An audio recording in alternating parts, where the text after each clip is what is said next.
participants here, you have shown an excellent time discipline that allows us to have about 15 minutes for questions. So we have had a set of presentations that end up being extremely complementary in the sense that we went from the big picture of how the new digitalization is providing a lot of data points and information to application, converting this data into useful indicators for financial stability analysis, and then the processing of this at the central banks and taking advantage of this processing to put it at the disposal of researchers and then finding this data all over the world. So I think it's a very interesting combination. So please, if you have any questions.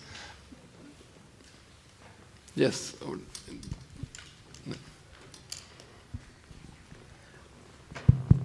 Good morning, and thank you for the presentation. It was quite refreshing and quite clever.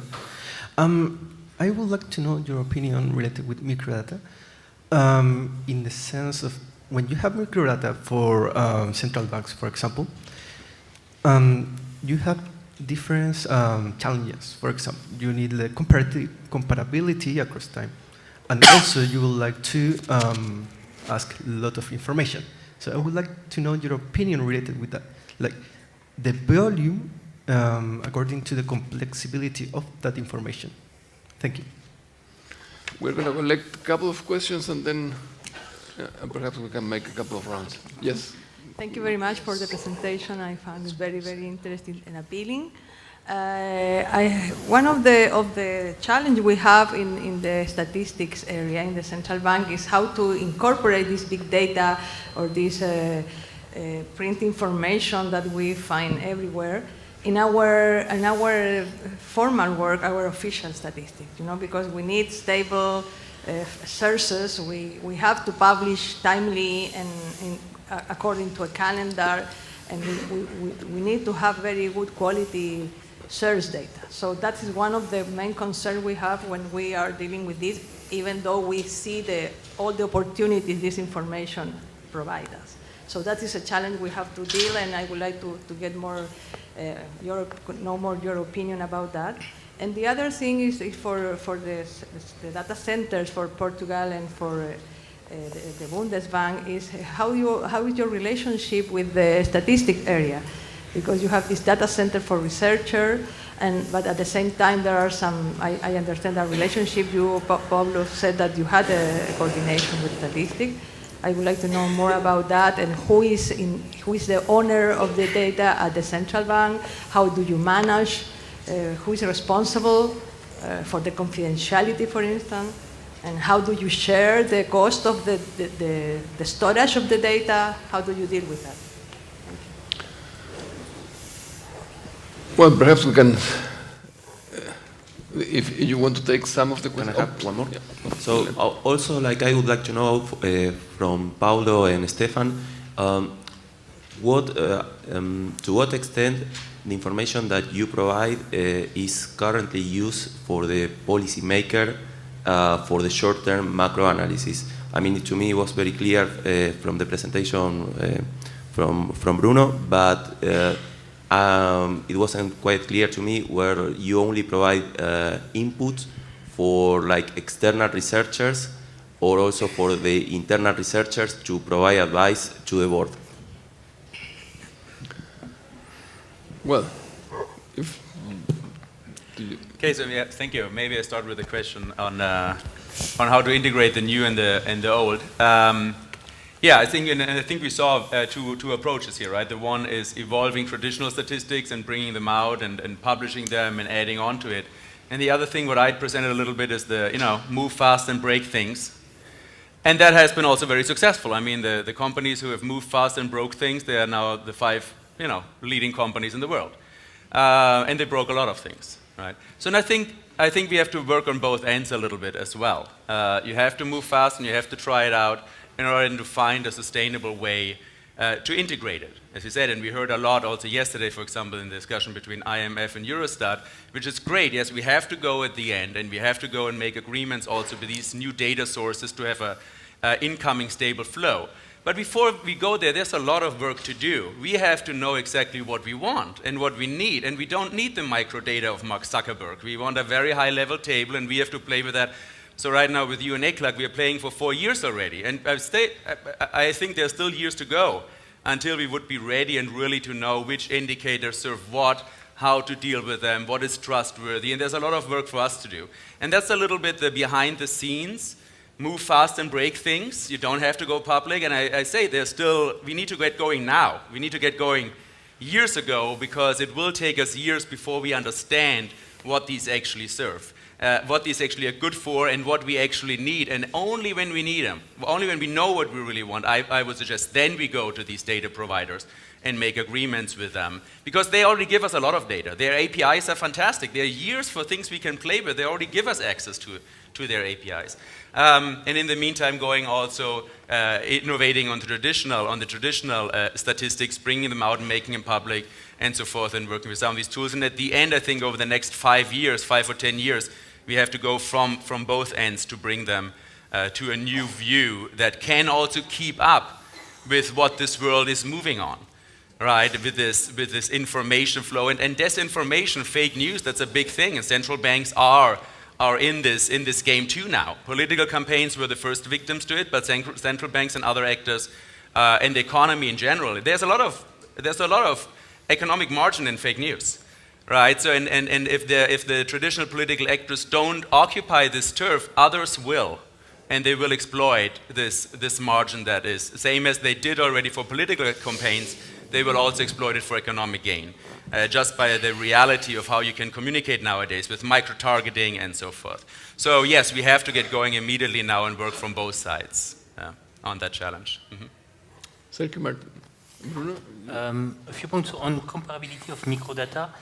I think there is first policy action. There is a public good. So we need to do more. Think of financial statements that are not comparable across countries, because they don't have exactly the same way of doing accounting.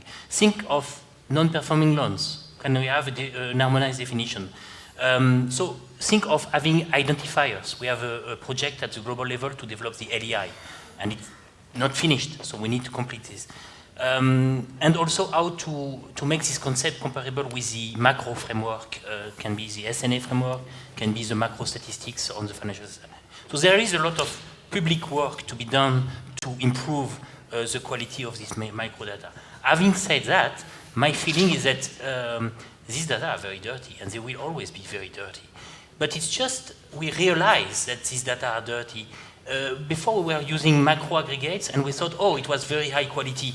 But in fact, I speak under the control of national statisticians, but I remember that when we were looking at industrial production, in fact, the index of production was just covering 75% of the industry in France, from my experience. So it's just that because we are looking at these micro data sets, we realize that the information is not so good. And how to deal with that? The risk is that you waste a lot of resource. I think big data can help a lot. And a lot of use case developed by central banks right now is to use these new techniques to clean the data sets.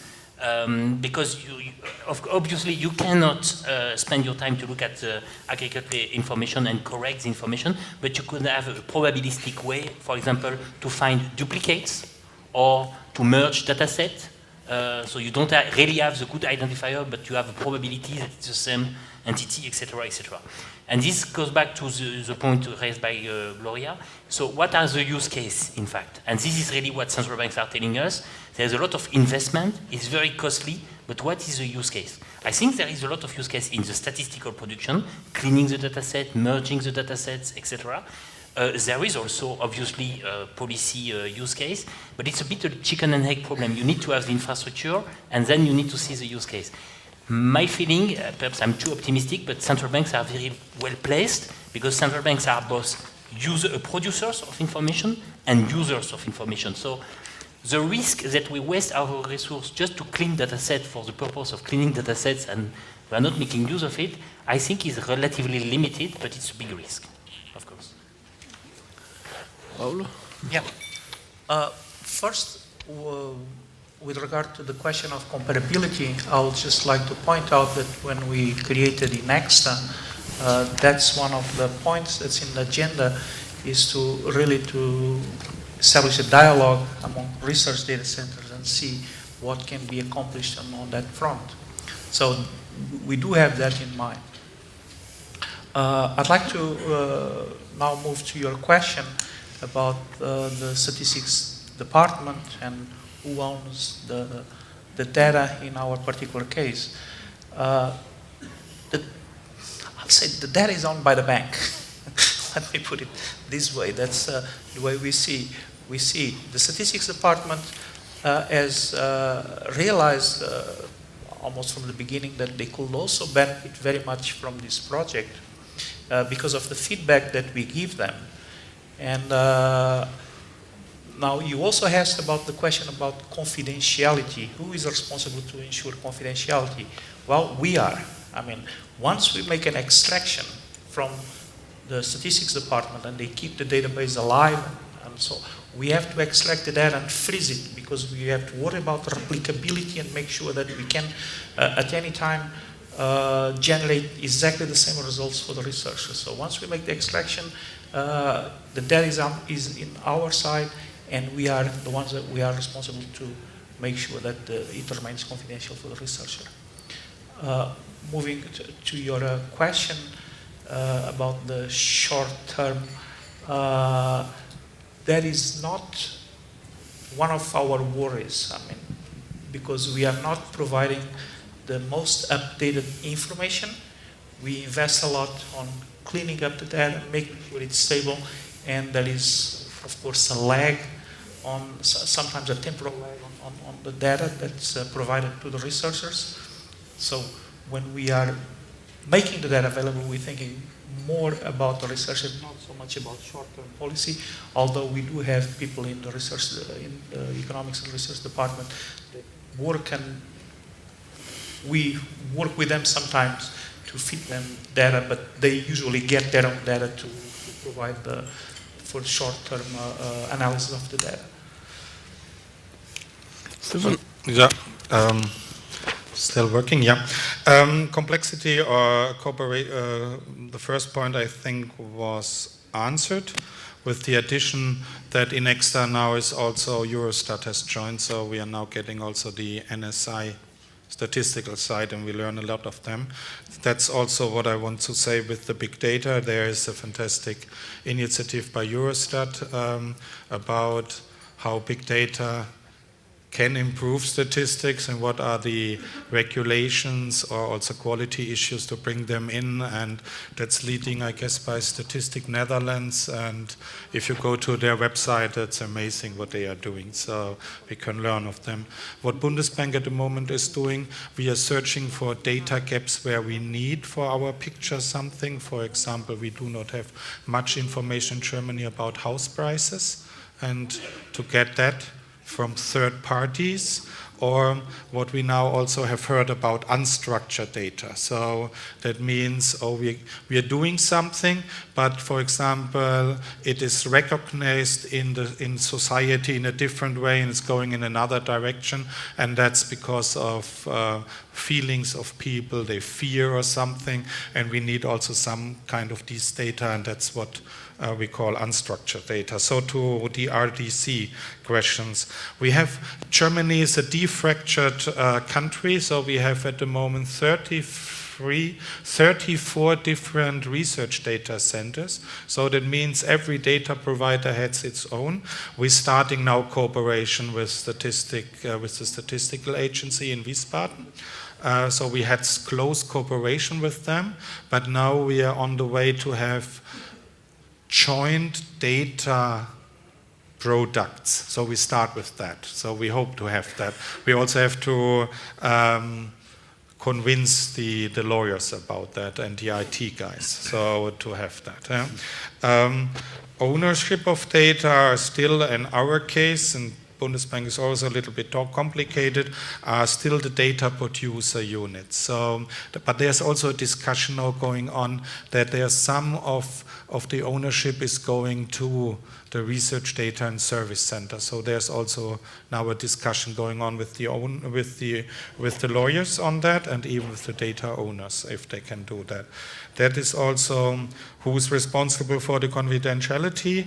At the moment, that is also discussed. So some is still by the data owner, but some also is by us. So Bundesbank is also a little bit more complicated than Portugal.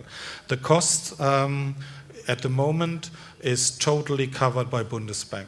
So researchers, and I guess you have the same. So there are other approaches in Europe for other NSIs, for other research data and service center, for example, Netherlands, all of the others, beside Germany and Portugal, I can say, and Banque de France and so, but the others, researchers have to pay.